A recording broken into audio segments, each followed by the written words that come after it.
ABC Actu. ABC Actu, c'est l'essentiel de l'information. ABC Actu, c'est la politique, l'économie, le social, la culture, la religion, la science, la technologie, le développement et les divers. ABC Actu, l'essentiel de l'information pour vous, FM Prêt.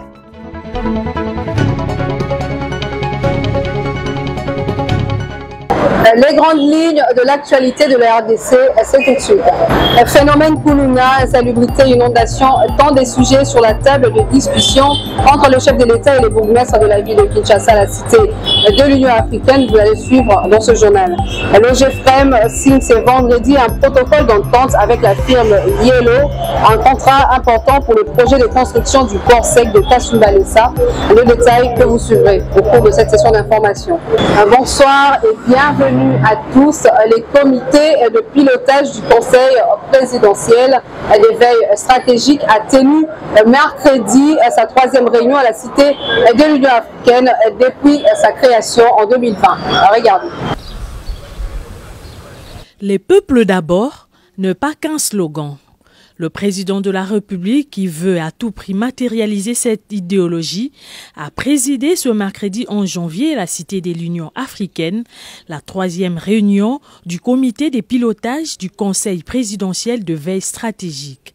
Les coordonnateurs de ce service spécialisé de la présidence de la République, François Mwamba Tshishimbi, a indiqué que les buts de cette première rencontre de l'année est de soumettre au chef de l'État la feuille des routes pour l'année 2023.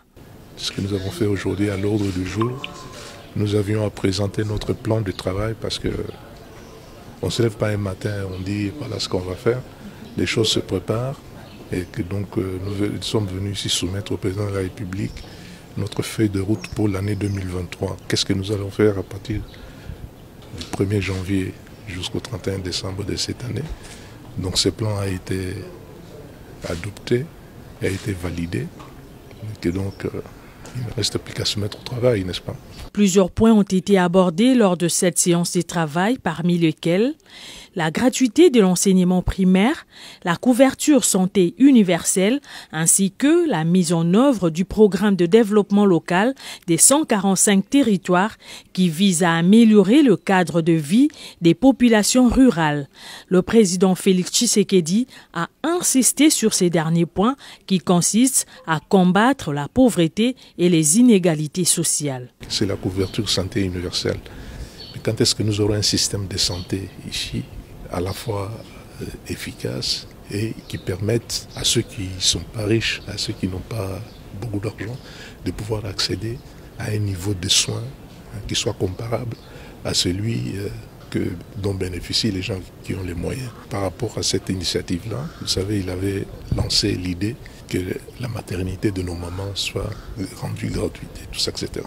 Les conseils présidentiels de veille stratégique est une structure technique qui a pour mission de suivre et d'évaluer la mise en œuvre des engagements du garant de la nation repris dans le programme commun du gouvernement afin de faciliter la prise de décisions stratégiques pour la nation. Le Premier ministre Jean-Michel Sama-Lukonde et le ministre du Budget Aimé Boji ont siégé comme membres de cette structure.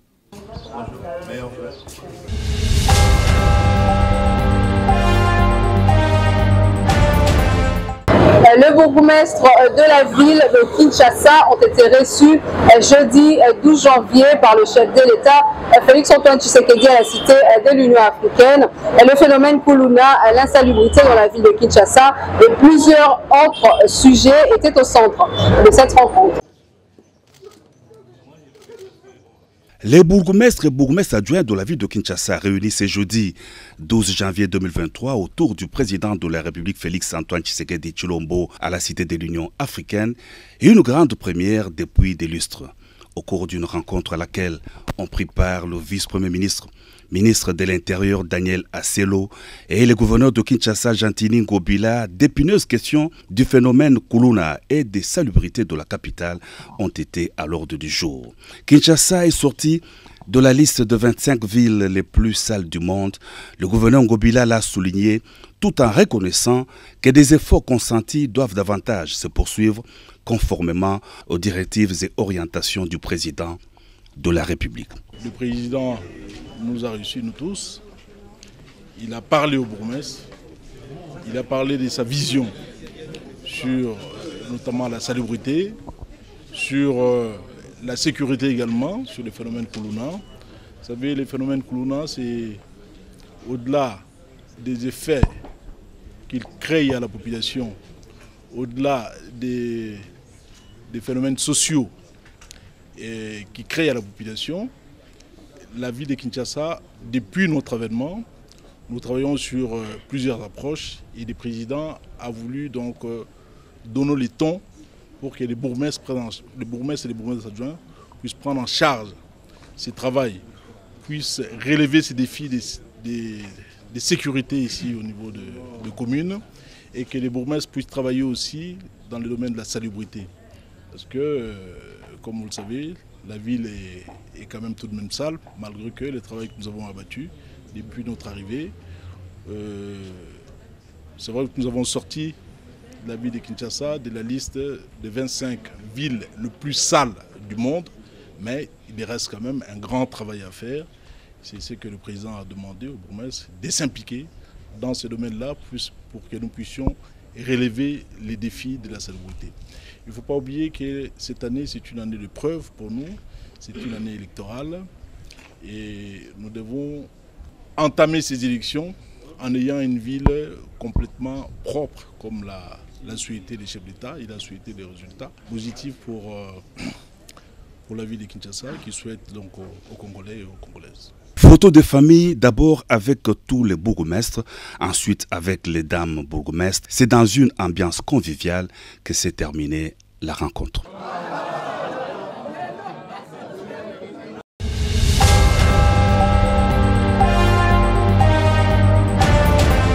Dans l'actualité également, le chef d'état-major général des forces armées de la RDC poursuit sa mission de commandement et de contrôle des unités de l'armée. Après l'étape du Nord Kivu, il est arrivé jeudi soir à Lubumbashi.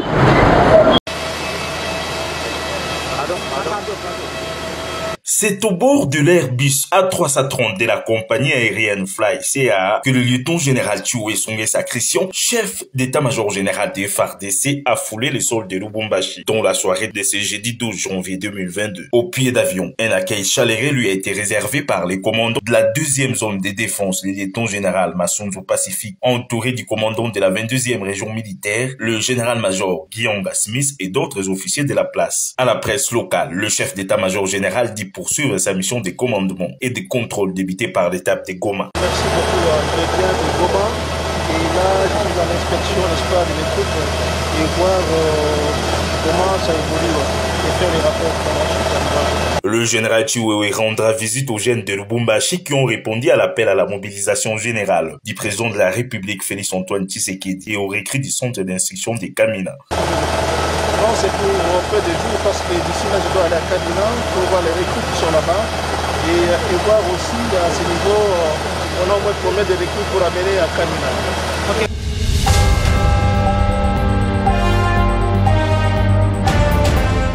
Je l'ai annoncé au sommaire, l'Office de gestion de fret multimodal, OGFREM, a signé un protocole d'entente avec la firme internationale Yellowstone, c'est vendredi 13 janvier 2023, un contrat qui permettra à l'OGFREM de pouvoir finaliser la construction du port sec de Kasumbalesa. Roski Misenga pour plus ces détails. La construction du port sec de Kasumbalesa fait partie des meilleurs projets que connaît la République démocratique du Congo. Un projet qui vise à créer une structure d'accueil et de facilitation pour les cargaisons en provenance des grands ports de l'Afrique australe. Mise en berne souvent par faute de moyens financiers, le port sec de Kasumbalesa se verra être concrétisé par l'actuel comité de l'Office de gestion du fret multimodal avec à sa tête le directeur général William Kazumba et les administrateurs membres du conseil d'administration. Ce qui explique la signature du protocole d'entente intervenu ce vendredi 13 13 janvier 2023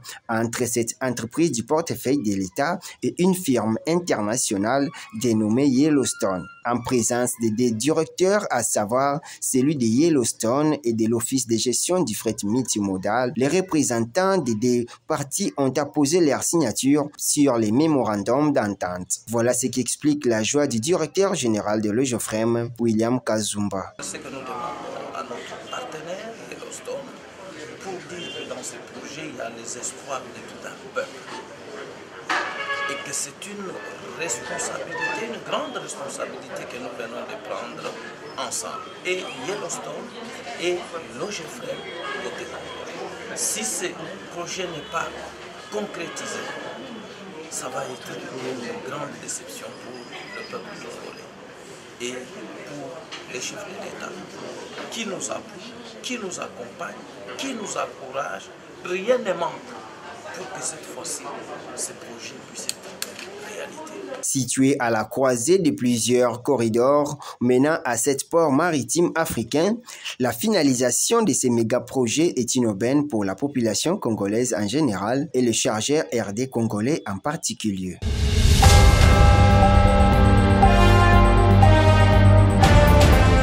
Quittant Kinshasa, direction la province de Lomami, le gouverneur Nathan Ilunga Numbi est arrivé jeudi 12 janvier 2023 dans la soirée à Kamandé, chef-lieu du territoire de Kabinda-Ville. Regardez.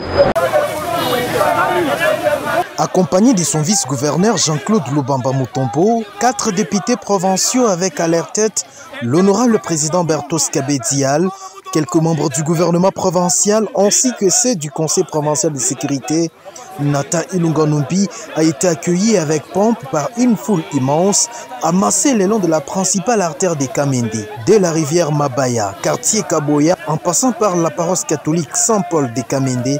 Le gouverneur Nathan Ilunga Numbi a eu aussi droit au chant en son honneur et celui du chef de l'État Félix Antoine Tshisekedi Tshilombo. Après les honneurs militaires, l'autorité provinciale qui est arrivée pour sa première fois depuis qu'elle est élue gouverneur s'est rendue au bureau du territoire pour son meeting. C'est là, après être contraint par les militants et militantes des différents partis politiques de l'Union sacrée, dont l'UDPS Tshisekedi, le CNC de Piusu-Mwabilou et l'AFDC de Modeste Bahati, a effectué une longue distance à pied. Devant une foule innombrable qui l'attendait depuis l'avant-midi pour suivre son message, le gouverneur Nathan Ilunga Numbi s'est montré élogieux envers le président de la République, Félix Antoine Tshisekedi Tshilombo, qui l'a présenté comme unique et candidat potentiel à l'élection présidentielle de 2023. Avant de parler du développement du territoire des Kabinda, qui repose en premier lieu sur le PDL 145 territoires, dont les travaux seront lancés d'ici fin janvier, Nathan Ilunga Numbi a annoncé l'électrification des Kamende grâce au projet Danseur. À part en serre, je lui ai déjà demandé de faire des études ici et ils vont venir commencer à installer centre photovoltaïque à Bano. Pour le président Fachi, il n'y a pas il n'y a pas match.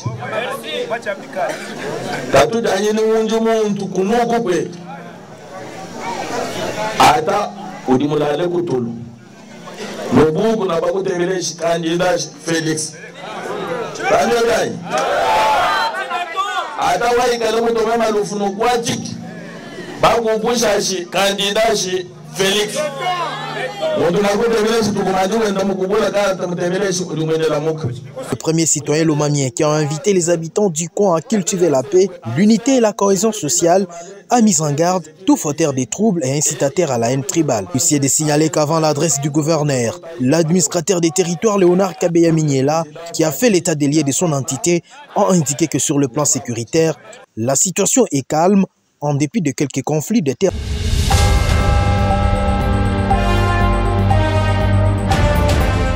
Dans un autre registre, la salle de réunion Pierre Lumbi a servi de cadre à une séance de restitution de la première convention nationale de l'ensemble pour la République organisée par la dynamique de femmes pour le changement des FC au siège national du parti. Urbain Kabeï nous en dit plus. La dynamique des femmes pour le changement d'FC, que coordonne honorable princesse Dominique Munongo Inamizi, était en séance de restitution de la Convention nationale des Ensembles pour la République. C'est la salle des réunions Pierre Lumbi, au siège national du parti, qui a servi de cadre à cette activité qui a réuni les représentations fédérales de la ville-province de Kinshasa. Madame Patricia Onden était parmi les oratrices qui ont restitué fidèlement tout ce qui s'est passé à la Convention nationale. Les résolutions, dont la validation de la candidature de Moïse Katumbi Chapwe à la présidentielle de 2023, tournaient la page de l'Union sacrée et s'enrôlaient massivement.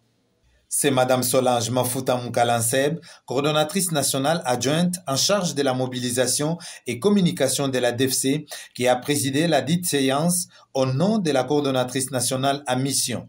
Donc à la demande de la coordonnatrice nationale, l'honorable Dominique Munongo, et de notre secrétaire général, l'honorable Dieudonné Bolengue-Tengue, donc il y a eu une séance de restitution du congrès de Lubumbashi et on devait parler de la ligne de conduite, de communication que les mamans doivent adopter en cette année qui est très décisive pour le parti et pour la nation. En tout cas, c'était les femmes cadres du parti, donc elles comprennent, elles savent, elles comprennent les enjeux. Et c'est très important qu'on se rencontre de temps en temps pour se refortifier ensemble et parler le même langage. Parce que cette année ne sera pas facile du tout. Et toutes comprennent et sont motivées. Et les femmes, c'est plus l'année pour faire adhérer les membres, c'est vraiment l'année pour fidéliser nos membres et préparer nos électeurs. Donc que les mamans aient une bonne communication, que les mamans sachent qu'est-ce qu'elles doivent faire, qu'est-ce qu'elles doivent dire, afin que nous puissions avoir maintenant une bonne base d'électeurs. C'est ça le plus important pour cette année. C'est dans une parfaite ambiance de camaraderie que cette séance de restitution s'est terminée.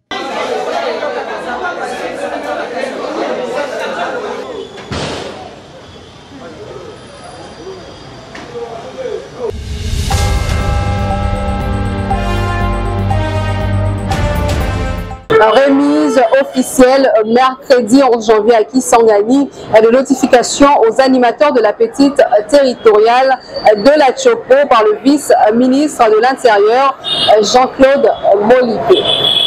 C'est en exécution de l'ordonnance présidentielle du 25 novembre 2022 portant nomination des nouveaux acteurs de la petite territoriale que le vice-ministre de l'Intérieur, Sécurité et Affaires coutumières, Jean-Claude Molipé Mandongo, a remis officiellement et solennellement ce mercredi 11 janvier 2023 les lettres de notification aux maires de la ville de Kisangani, aux bourgmestres de toutes les 6 communes de la ville de Kisangani et leurs adjoints, ainsi qu'aux administrateurs des territoires qui composent la province de la Chopo, y compris ceux des 2 provinces, à savoir le Bas et le Haut-Ouélé. Occasion pour Jean-Claude Molipé de leur prodiguer des sages conseils pour la réussite de leur mandat. Vous êtes nommé par les ordonnances du président de la République, chef de l'État.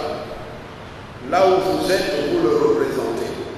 Vous devez vous comporter comme tel. Vous êtes tenu à extérioriser sa vision.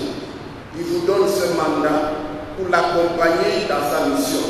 24 heures sur 24 heures, vous devez vous rendre disponible pour la nation. Faisant d'une pierre 2 coups, ayant expressément invité les gouverneurs des provinces du Bas et du Haut-Ouélé, la notification de ceux de la province du Bas-Ouélé était remise au vice-gouverneur Kondanga Le Monde, tandis que celle du Haut-Ouélé était remise à la gouverneure de la province de la Chopo, Madeleine Nikombasa Bangou, pour expédition à Isiro dès la première occasion, car le gouverneur Christophe Basséanenanga n'avait pas pu arriver à Kisangani. La gouverneure de la province de la Chopo, Madeleine Nikombasa Bangou, rappelle les heureux nominés qu'ils ont le devoir des résultats et doivent travailler dans l'objectif de matérialiser la vision du président de la République, Félix Antoine Tshisekedi Tshilombo, dans leurs entités respectives avant de les appeler à travailler pour l'intérêt de la population tout en gardant l'harmonie entre titulaires et adjoints.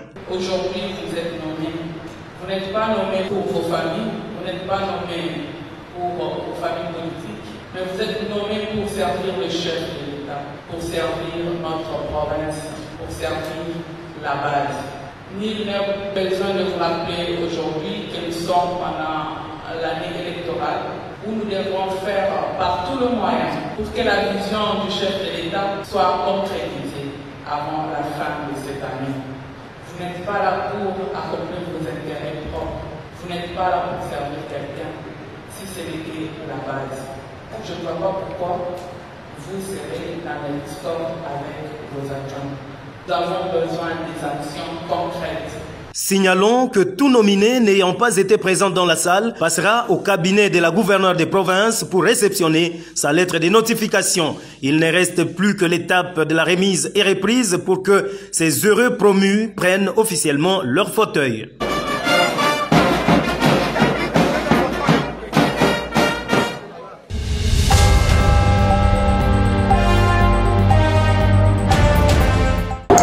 Son slogan « Ne jamais trahir le Congo » 2001-2023, 22 ans jour pour jour. Depuis sa disparition, Laurent Désiré Kabila vit toujours à travers des souvenirs. Ce 16 janvier 2023 aura lieu une messe d'action de grâce en hommage à cet homme d'État. Regardez.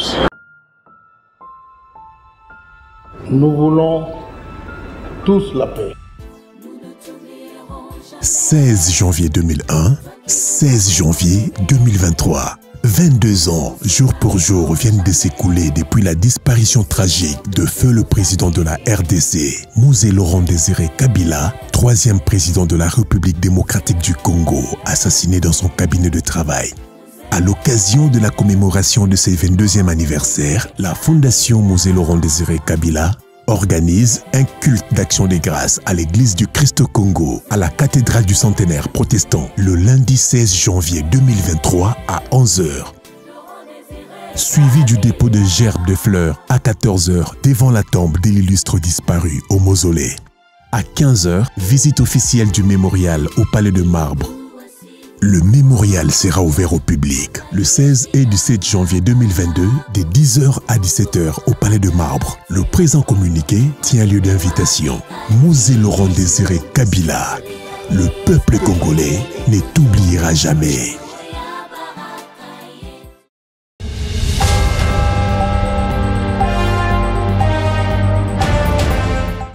On passe à présent au rappel de titre.